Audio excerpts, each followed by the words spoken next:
नमस्कार। इग्नू क्षेत्रीय केंद्र खन्ना के इस यूट्यूब चैनल में मैं डॉक्टर प्रमेश चंद, सहायक क्षेत्रीय निदेशक, आप सभी का हार्दिक स्वागत और अभिनंदन करता हूँ। हमारे बहुत से ऐसे विद्यार्थी हैं जो अब परीक्षा की तैयारी कर रहे हैं और आप सभी को ज्ञात होगा कि इग्नू की दिसंबर की 2025 की 17 परीक्षाएं 1 दिसंबर से प्रारंभ होने वाली हैं। इस विषय में आपको क्या-क्या सावधानियाँ बरतनी हैं, किस तरह से आपको एग्ज़ाम में अपीयर होना है और किन निर्देशों का पालन करना है जिससे कि आप सफलतापूर्वक इस एग्ज़ाम में अपीयर हो सकें और आगे बढ़ सकें। इस विषय में जानकारी देने के लिए आज हम लोग यहाँ पर इकट्ठा हुए हैं।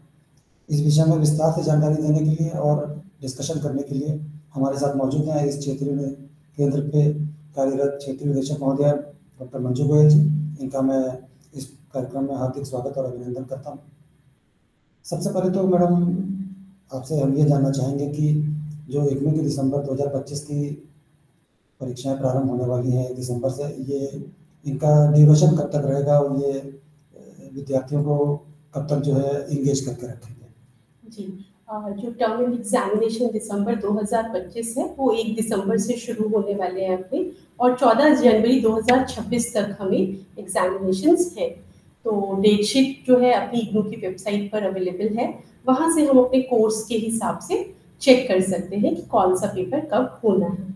इस विषय में हम सोच रहे हैं कि अपने जो भी परीक्षार्थी हैं उन तक ये जानकारी पहुँचा दें कि इग्नू की वेबसाइट के माध्यम से किस तरह से वो लोग इस चीज़ तक पहुँच सकते हैं। तो इसके लिए हम लोग अपनी स्क्रीन शेयर करते हैं।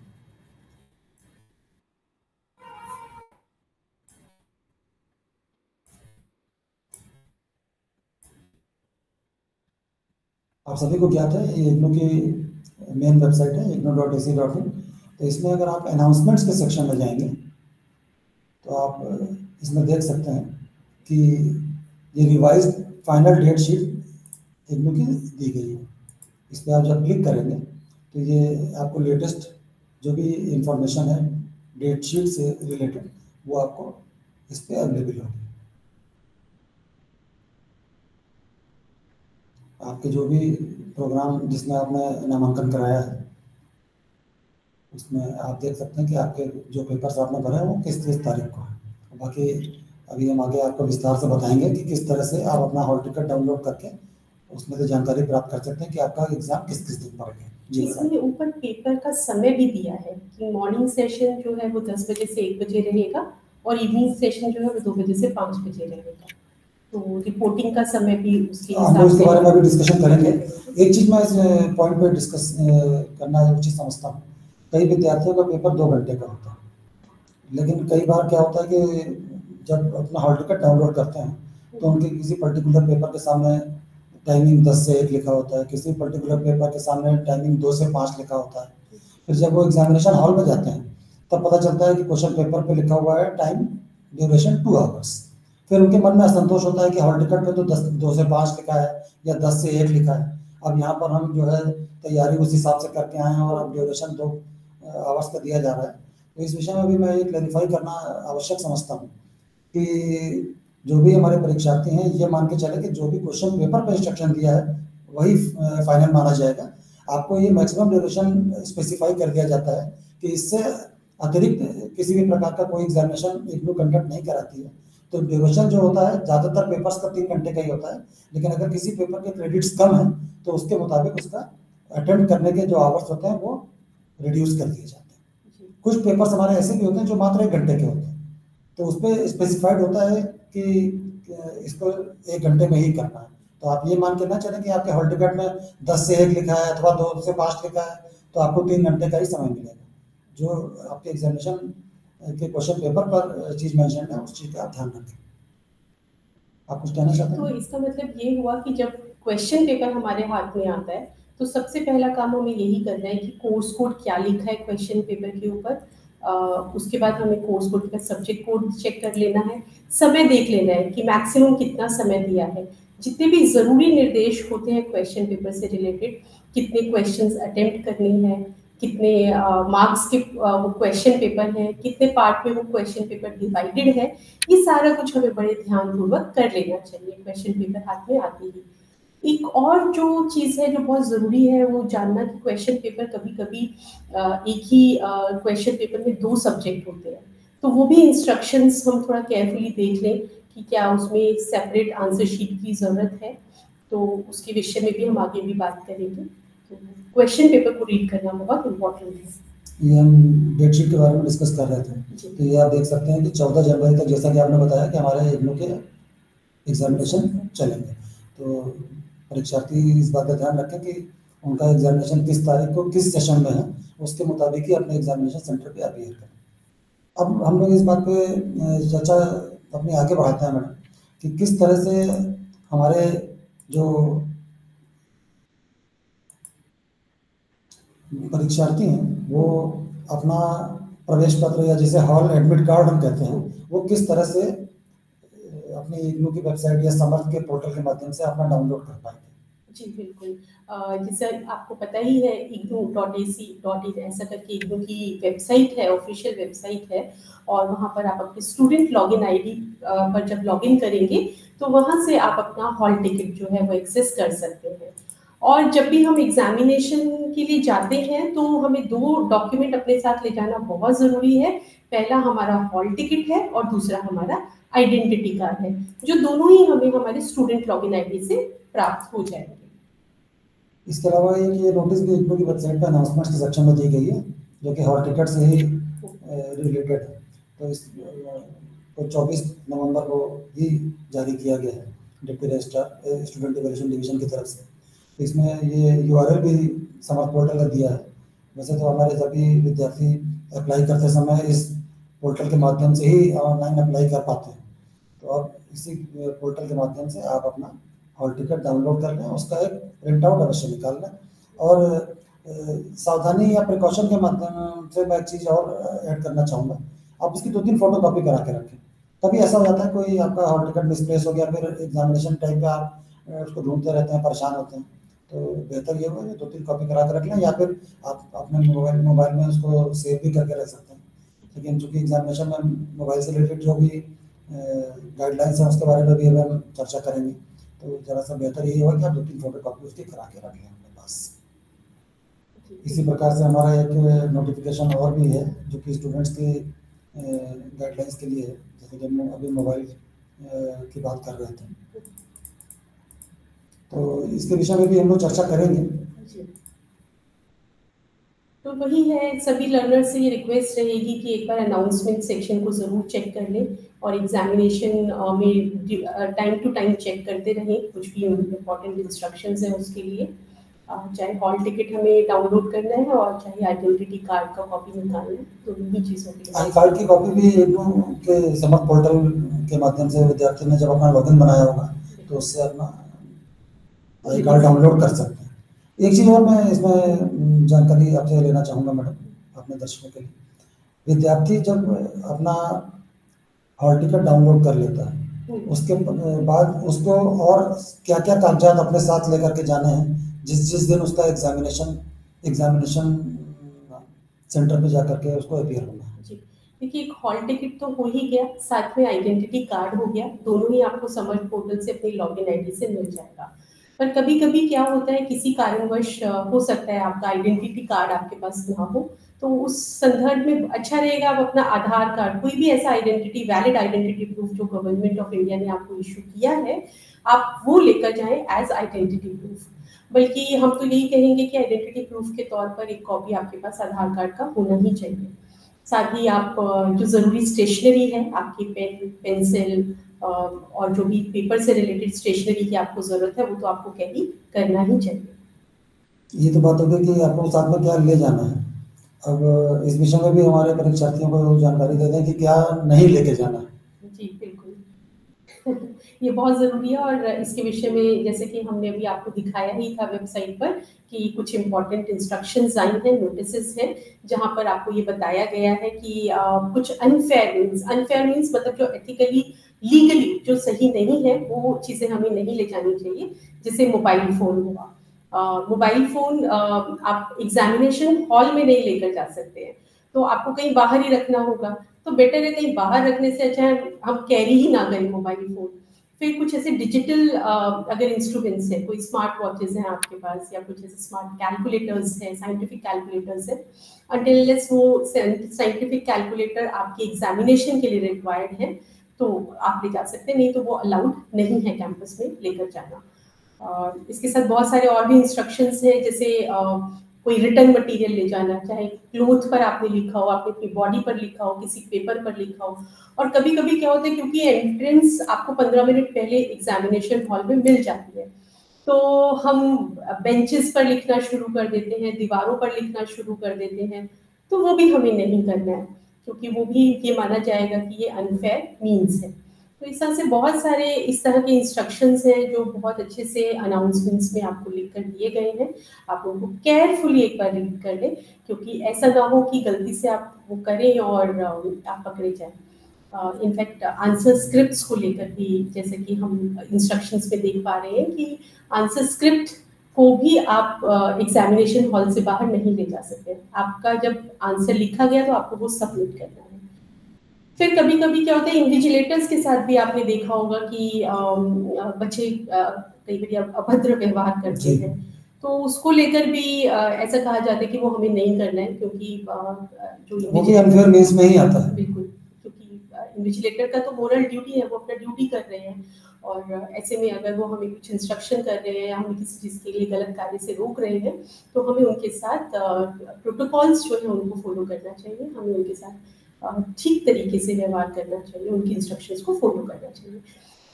मैं बताना चाहूँगी कि अगर आप अनफेयर मीन्स में अगर आप पकड़े जाते हैं तो आपको पनिशमेंट मिलता है, और अगर आप मोबाइल फ़ोन पकड़ा जाता है तो अधिकतर स्टूडेंट्स को पता नहीं होता है कि फिर आपका मोबाइल भी सबमिट हो जाता है आगे की कार्रवाई के लिए, और हो सकता है कि आपको उसी वक्त एग्जामिनेशन हॉल से बाहर निकाल दिया जाए, और साथ ही साथ एक सेमेस्टर या पूरे साल के लिए भी आपको एग्जामिनेशन अलाउ ना किया जाए।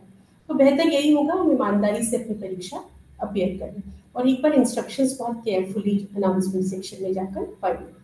एक चीज़ और भी है जो कि बहुत कॉमनली देखी गई है, स्टूडेंट्स खास करके जो हमारे मेल स्टूडेंट्स हैं, वो अपने पैंट में कभी कोई रुमाल में कागज रह गया, या कभी उनके पर्स में कोई ऐसी अनवांटेड टाइप का डॉक्यूमेंट रह जाता है। बाद में जब कभी चेकिंग में अगर मुझे पकड़ी जाती है तो वो अपने इग्नोरेंस शो करते हैं कि सर इसके बारे में तो मुझे पता ही नहीं था, और इस पर्टिकुलर पेपर से तो इसका कोई ताल्लुक ही नहीं है। तो होता क्या है कि जो इस फ्लाइंग स्क्वाड में या जो भी ऑब्जर्वर अगर वहाँ पर आपके चेकिंग के पॉइंट ऑफ व्यू से जाते हैं तो इन सब बातों पर उतना गौर नहीं कर पाते, और फिर आप अनड्यू तरीके से परेशान होते हैं। तो बेहतर ये है कि आप पहले से ही चेक करके जाएँ आपके पास में किसी प्रकार की ऐसा कोई मटेरियल तो नहीं जो कि ऑब्जेक्शनेबल है, या आपके ऊपर की पैंट कमीज की जेब में कोई कागज रह गया है जो कि आपकी जानकारी में नहीं है। तो ये सब चीज़ें कभी-कभी भूल चूक से भी हो जाती हैं, लेकिन उसका आपको किसी प्रकार से कोई हानि ना उठानी पड़े, इसका आपको बहुत ध्यान रखना है। अच्छा, एक चीज़ और जो सबसे ज़्यादा इम्पोर्टेंट है, कई बार क्या होता है कि विद्यार्थी समय का ध्यान नहीं रखता है, तो कितनी देर पहले पहुँचना है या अधिकतम कितनी देर तक पहुँच सकते हैं जिससे कि उनको एग्जामिनेशन हॉल में बैठने की अनुमति मिल पाए। कई बार क्या होता है, विद्यार्थी अपने क्वेश्चन पेपर जल्दी अटेम्प्ट कर लेते हैं तो सोचते हैं कि मुझे जाने की अनुमति मिल जाए। तो इस विषय में इग्नू के क्या रूल्स एंड रेगुलेशंस हैं, इसके बारे में भी हमारे परीक्षार्थियों को एक बार अवगत करा दें मैडम। जैसे एग्जामिनेशन सेंटर पर अगर आपका मॉर्निंग सेशन है और 10 बजे पेपर शुरू हो रहा है, तो ऐसे 9:45 तक आपको एग्जामिनेशन हॉल में एंटर करना ज़रूरी है। तो हम तो यही सुझाव देंगे कि आप 9:30 तक अपने सेंटर पर पहुंच जाएं, और 9:45 तक हर हाल में एग्जामिनेशन हॉल में आपको रिपोर्ट करना ही, आपको अपनी सीट पर आ जाना है। तो 15 मिनट पहले आप एग्जामिनेशन हॉल में आपका होना बहुत ज़रूरी है। इसके अलावा अगर आप लेट हो जाते हैं, किसी भी कारणवश आप लेट हो जाते हैं और परीक्षा शुरू हो जाती है 10 o'clock 10 बजे अगर परीक्षा शुरू होती है सुबह में, तो आपको 10:30 के बाद आपको एग्जामिनेशन सेंटर में एंट्री नहीं मिलेगी, क्योंकि 10:30 बजे आप आधा घंटा 30 मिनट्स जो है एग्जामिनेशन शुरू होने के बाद आप एग्जामिनेशन नहीं लिख सकते। तो कोशिश करें कि उतना मार्जिन लेकर आप ट्रैवल करें। अगर आपके घर से दूरी 1 घंटे की है तो कम से कम आप ऐसा 1.5 से पौने 2 घंटे का समय लेकर ज़रूर ट्रैवल करें, ताकि आप समय से अपनी परीक्षा में पहुंच पाएँ। इसके अलावा बहुत बार ऐसा प्रश्न आता है कि पेपर जल्दी हो गया। बहुत सारे ऐसे बच्चे हैं जो बहुत स्पीड से कर लेते हैं, या उन्हें पेपर नहीं आता है और उन्हें लगता है कि अब हमें जाना है। तो ऐसे में आप 60 मिनट से पहले पेपर सबमिट नहीं कर सकते हैं। कम से कम 60 मिनट्स तक आपको एग्जामिनेशन हॉल में स्टे करना पड़ेगा, ऐसा इंस्ट्रक्शंस दिया गया है। कई बार ऐसा भी देखने में आया कि विद्यार्थी को जो प्रश्न पत्र दिया जाता है उसको एक आध सवाल आता है, उसके अलावा उसको नहीं समझ में आता है, तो वो सोचता है कि चलो जब हमें नहीं आ रहा तो इससे अच्छा तो हम एग्जाम छोड़ के कॉपी जमा करके निकल जाते हैं। तो ये भी जो आपका कथन है कि 1 घंटे से पहले आपको एग्जाम हॉल छोड़ने की अनुमति किसी भी हालत में नहीं दी जाएगी। क्योंकि अगर आप जैसे हमने कहा था ना कि इंस्ट्रक्शंस अनाउंसमेंट पढ़ ले, तो उसमें ये भी लिखा गया है कि एग्जामिनेशन ड्यूरेशन के समय पर अगर कोई परीक्षा के हॉल के अंदर या परीक्षा हॉल के बाहर कोई डिस्कशंस कर रहा है तो वो भी अनफेयर मीन्स में माना जाता है। तो इसीलिए 1 घंटे से पहले आप एग्जामिनेशन हॉल से बाहर नहीं जा सकते। कई विद्यार्थियों की मैडम इस प्रकार की हमारे पास क्वेरीज आ रही हैं जिसमें वो ये कह रहे हैं कि हमने गलती से एग्जाम सेंटर कोई और भर दिया और अब हमें एग्जाम सेंटर चेंज कराना है, या पहले तो हम इस एरिया में रहते थे, उस समय हमें नहीं पता था जब एग्जाम फॉर्म भरा था तो हमारा दूसरे एरिया में शिफ्टिंग हो जाएगी। तो इस विषय में इग्नू का नियम क्या कहता है कि क्या परीक्षा का केंद्र आखिरी मौके पे चेंज हो सकता है या नहीं हो सकता है, इस विषय में क्या रूल्स हैं? देखिए, इग्नू बार-बार आपको अलग-अलग माध्यम से ये कन्वे कर रहा है कि सेंटर चेंज का रिक्वेस्ट हम नहीं कर पाएँगे, क्योंकि स्टूडेंट स्ट्रेंथ बहुत ज़्यादा है और लास्ट मिनट पर चेंज करना बहुत डिफ़िकल्ट हो जाता है। तो इसीलिए जो सेंटर आप भर रहे हैं एग्ज़ामिनेशन हॉल, एग्ज़ामिनेशन पेपर के लिए जब आप अप्लाई करते हैं, रजिस्टर करते हैं, उसी समय पर आप केयरफुली करें, क्योंकि एग्ज़ामिनेशन सेंटर चेंज करना संभव नहीं हो पाएगा। इसका नोटिफ़िकेशन बार-बार आपको दिया जा रहा है। और ये इग्नू की वेबसाइट पे बहुत एक्सप्लिसिटली मेंशन भी किया गया है। तो ये किसी भी पर्टिकुलर विद्यार्थी के साथ किसी प्रकार का अन्याय करने की कोई मंशा नहीं है।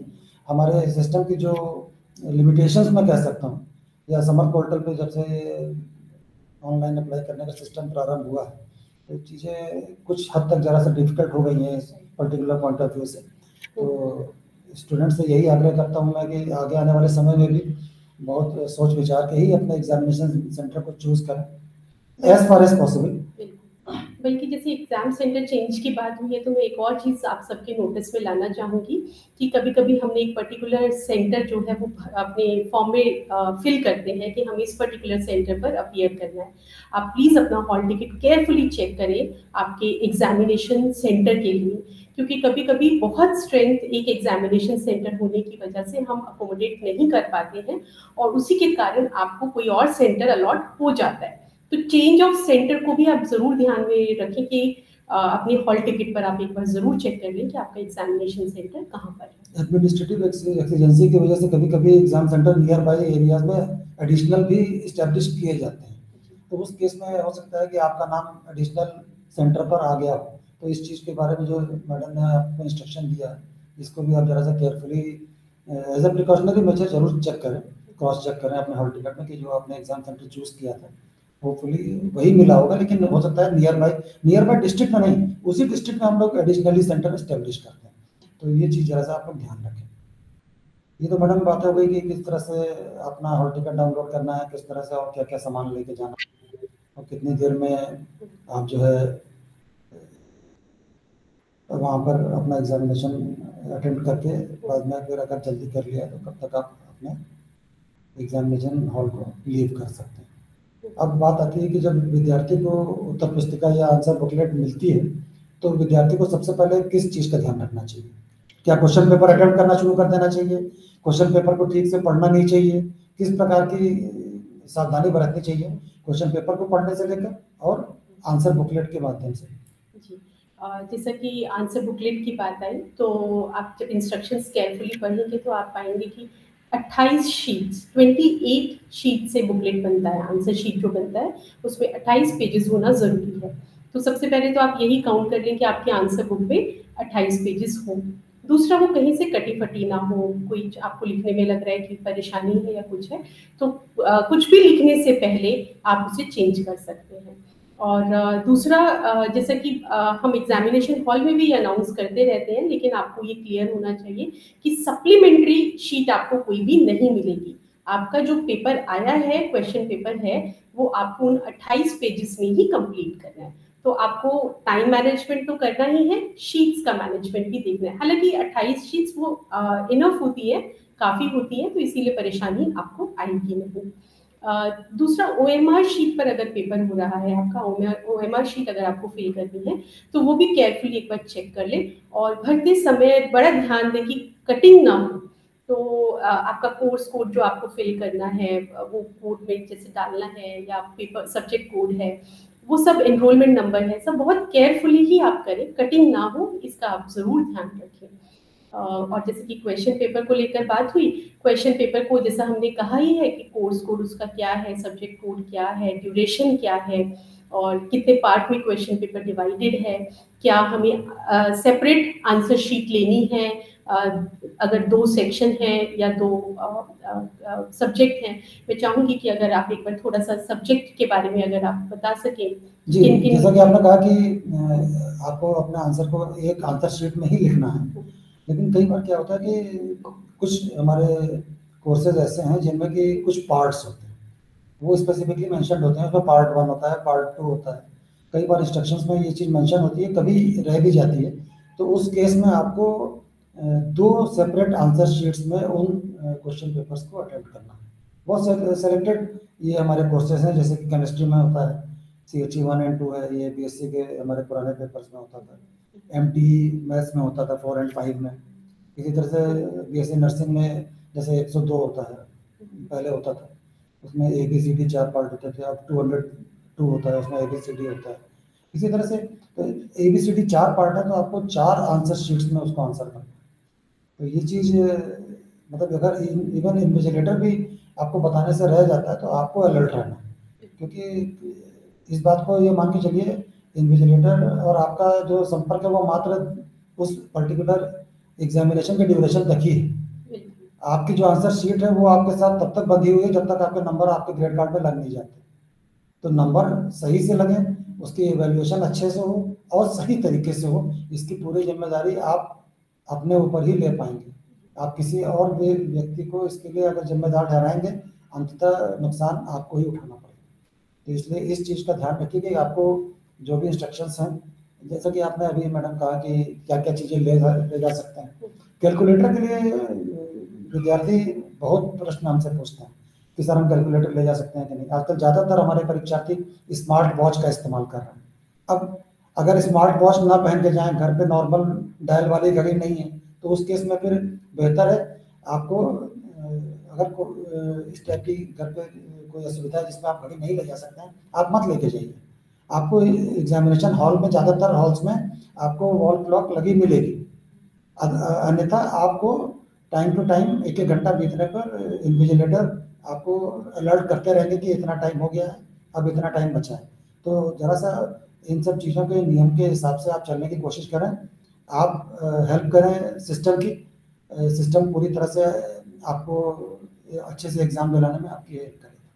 लैंग्वेज को लेकर भी थोड़ा ज़रूर ध्यान रखें कि आपने किस लैंग्वेज में कोर्स ऑप्ट किया है, उसी लैंग्वेज में आप आंसर लिखें। क्योंकि कभी कभी क्या होता है कि हमने एक कोर्स ऑप्ट किया है इंग्लिश लैंग्वेज में, और हम उड़िया में उसको लिखने लगे या पंजाबी में लिखने लगे, तो और अगर वो ऑफर नहीं किया जा रहा है तो वो इवैल्यूएट नहीं होगा। तो जिस भाषा में आपको कोर्स ऑफर किया जा रहा है उसी भाषा में आप आंसर भी लिखें।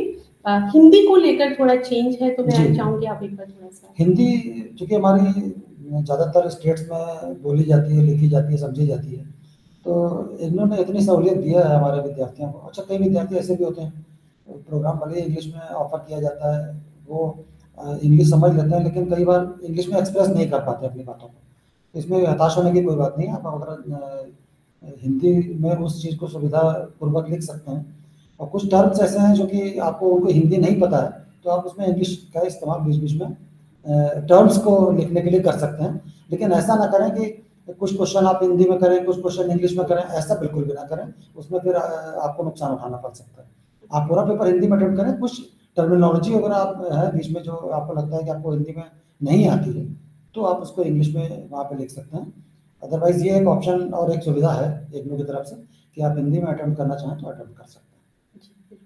अच्छा, जैसे कि आपने बिलोंगिंग्स की बात किया कि क्या क्या चीज़ें ले जा सकते हैं, इस बात को ना समझें कि जो आपका एग्जाम सेंटर है वो आपको इस प्रकार की सुविधा देगा कि आपका बैग बहुत सिक्योरली रखेगा, आपके जो भी पर्सनल बिलोंगिंग्स हैं उनको बहुत सिक्योरली रखने का इंतजाम है वहाँ पर, ऐसा कुछ नहीं होता। उनका बेसिक ऑब्जेक्टिव है आपके एग्जामिनेशन को स्मूथली कंडक्ट कराना, ना कि आपके पर्सनल बिलोंगिंग्स को सिक्योरली और सेफली रखना। तो आप अपना जो भी सामान लेके जाते हैं, अगर वो आपको जहाँ कहते हैं अगर आप वहाँ रख देते हैं, उसके बाद अगर किसी प्रकार की कोई असुविधा होती है, आपका सामान खो जाता है, तो आप इस बात का कोई क्लेम नहीं कर सकते कि ये एग्जाम सेंटर की ड्यूटी थी कि वो आपका सामान संभाल के रखे, ऐसा कुछ भी नहीं। तो इस चीज़ का कोई भी आपको हक नहीं मिलता। आप सिर्फ वही सामान ले जाएं जो कि आपको मैडम ने बताया है। आपके जो हॉल टिकट है, आपका जो आई कार्ड है इग्नू का, वो लेके जाएं, और आपका जो भी स्टेशनरी वगैरह आप बेहतर वैसे उसी को लेके जाएं। घड़ी आप पहनते हैं तो डायल वाली घड़ी आप पहनें, स्मार्ट वॉच और कैलकुलेटर की आपको कोई आवश्यकता ऐसी है नहीं।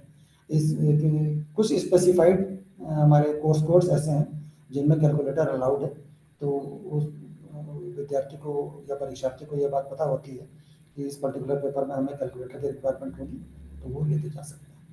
एक चीज़ मैं और ऐड करना चाहूँगा, जो हमारे ज्योतिष के विद्यार्थी हैं, एमए ज्योतिष के, उनको उनके जितने भी पेपर्स हैं उसमें पंचांग और कैलकुलेटर ले जाना अलाउड है। और एग्जामिनेशन सेंटर को भी ये बात भली भांति हम लोगों ने इंस्ट्रक्ट की हुई है कि जो भी हमारे एमए ज्योतिष के विद्यार्थी हैं वो पंचांग और कैलकुलेटर अपने हर पेपर में लेके जा सकते हैं। तो ये बिल्कुल क्लियर कट इंस्ट्रक्शन है इग्नू के स्टूडेंट इवैल्यूएशन डिवीजन की तरफ से, आप निश्चित होकर ले जा सकते हैं, आपको अलाउ किया जाएगा। और जैसे बहुत सारे स्टूडेंट्स के ऐसे क्वेरीज आते हैं कि क्या हमें पार्किंग फैसिलिटी मिलेगा एग्जामिनेशन सेंटर पर, तो हम आपको बताना चाहेंगे क्योंकि एक बहुत अच्छा खासा नंबर स्टूडेंट्स का अपेयर होता है एक एग्जामिनेशन सेंटर पर और लिमिटेड स्पेस होता है, तो इसीलिए पार्किंग फैसिलिटी एज सच हम इंश्योर नहीं कर सकते। तो बेहतर होगा कि आप इस चीज़ का ध्यान रखें कि आपको एग्जामिनेशन सेंटर या उसके आसपास हो सकता है पार्किंग फैसिलिटी ना मिले, तो इसीलिए समय का ध्यान जो है आप जरूर रखें एग्जामिनेशन सेंटर पहुंचने के लिए। कई बार होता है कि जैसे मान लीजिए आपका एग्जामिनेशन सेंटर आपके सिटी में नहीं बन पाया, मैं गुरदासपुर जिले की बात करता हूँ, अब उस जिले के जितने भी विद्यार्थी हैं ज़्यादातर या तो अमृतसर में जाके एग्ज़ाम देंगे, तो एक डिस्टेंस कवर करना है और एग्ज़ाम मान लीजिए आपको 4-5 दिन देना है, जैसा कि मैडम ने कहा कि 1 दिसंबर से 14 जनवरी तक है, हालांकि ठंड रहेगी, लेकिन ये कि चूँकि आपने एग्ज़ाम का फॉर्म भरा है, आपने फीस पे किया है, तो इन्होंने आपके एग्ज़ाम कंडक्ट कराने के लिए जो भी व्यवस्था करनी थी वो की है। तो बेहतर ये होगा कि आप जो समय की बंदिश है उसका ज़रा सा ध्यान रखें, कभी धुंध भी हो सकती है, कभी मौसम ठीक भी रह सकता है, उस हिसाब से अपने टाइम का मैनेजमेंट कीजिए ताकि आप टाइमली एग्ज़ाम में पहुंच पाएँ और एग्ज़ाम में अपीयर होकर अच्छे से अपने एग्ज़ाम को दे पाएँ। इसके अलावा मैडम और कोई ऐसी इंस्ट्रक्शन है जो कि इम्पोर्टेंट है जो आप ऐड करना चाहें? नहीं, मुझे लगता है बस बी कॉन्फिडेंट, अच्छे से अपने इंस्ट्रक्शंस पहले ही केयरफुली रीड कर ले ताकि बाद में कोई असुविधा ना हो। और फिर भी अगर कोई क्वेरीज आपके हैं, क्योंकि अभी एग्जामिनेशन शुरू होने के लिए कुछ समय है हमारे पास, ये वाला 3-4 दिन है हमारे पास, तो आप सबको पता है कि आरसी खन्ना हमेशा रेडी रहता है आपको मदद करने के लिए।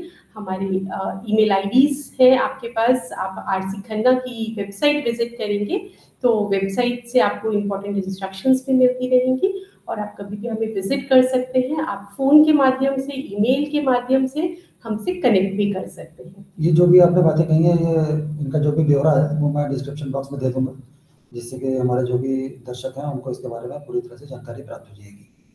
तो मुझे लगता है कि जो भी मेन दिशा निर्देश थे उसके बारे में हम लोगों ने आज यहाँ डिस्कस कर लिया है, और हमारी तरफ से और पूरे रीजनल सेंटर खन्ना की ओर से हमारे जितने भी परीक्षार्थी हैं उनको हम शुभकामनाएं देते हैं।